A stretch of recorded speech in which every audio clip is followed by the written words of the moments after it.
एक ऐसा प्लान जिसके सामने सारे बिजनेस प्लान फेल हैं।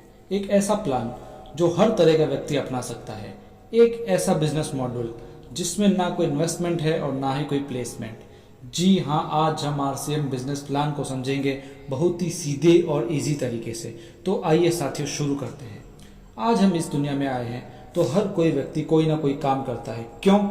उसे पैसा कमाना है और उस पैसे से उसे खर्चा करना है उसकी ज़रूरतों के अनुसार। और ये जो खर्चा है इसे हम सभी बाजार या किसी ना किसी तरह के मार्केट में ही करते हैं।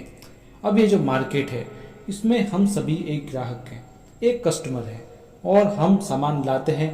अपने घर का जो सामान लाते हैं आसपास की दुकान से लाते हैं या रिटेल में लाते हैं, जो भी रिटेल का सामान बेचता है। अब ये रिटेलर क्या अपने घर में सामान बनाता होगा? जी नहीं, ये आगे से किसी होल सेलर से सामान लाता है, और ये होल सेलर भी अपने घर में सामान नहीं बनाता है, ये भी आगे डिस्ट्रीब्यूटर से सामान लाता है, और ये डिस्ट्रीब्यूटर भी अपने से भी आगे C&F एजेंट से सामान लाते हैं, जिनके फैक्ट्री से सीधा कनेक्शन होते हैं जहां पर सामान बनता है।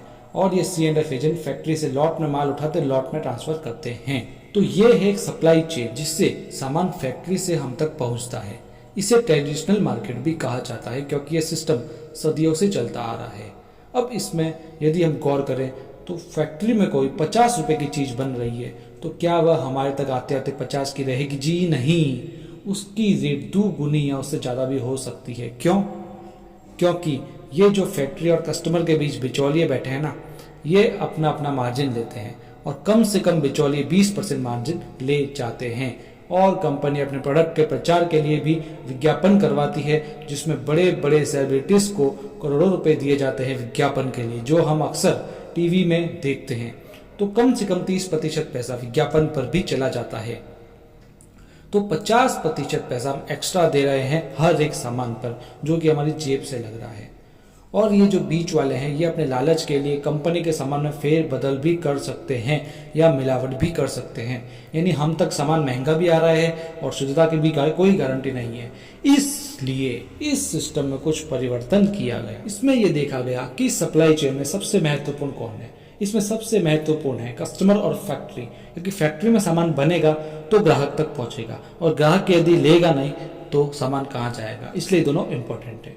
तो इसमें यह परिवर्तन किया गया कि बिचौलियों को और विज्ञापन को इसमें से हटा दिया गया, और फैक्ट्री या कंपनी ने हर एरिया में अपनी एक दुकान खोल के दी जहां हर कस्टमर आकर सामान खरीद सकता है। और जहां ये दोनों ही आ गए वहां पर मार्केट स्टार्ट हो गया। तो इसी का नाम दिया गया RCM, यानी right concept of marketing. Hindi में कहें तो खरीदारी करने का सही तरीका। इस सिस्टम को डायरेक्ट सेलिंग भी कहते हैं। इसमें यदि हम फायदों की बात करें तो पहला फायदा यही है कि 100% शुद्धता, क्योंकि बिचौलिए हट जाएंगे तो मिलावट का खतरा कम हो जाएगा। दूसरे फायदे की बात करें तो पक्का बिल। यदि आप 1 रुपए का भी सामान RCM की दुकान से खरीदेंगे तो आपको पक्का बिल दिया जाएगा। और तीसरा फायदा है कि MRP पर 10 से 20% की छूट, यानी आप कोई भी सामान लेते हैं तो उस पर लिखी MRP से आपको छूट मिलेगी। चौथे फायदे की बात करें तो आपको 30 दिन की मनी बैक गारंटी भी मिलेगी। और पांचवें फायदे की बात करें तो आपको 10 से 45% तक कैश बैक मिलेगा आपके बैंक। नौकरी से भी अच्छा जीवन और कैशबैक भी। Thank you. ओके। जय RCM, जय RCM, जय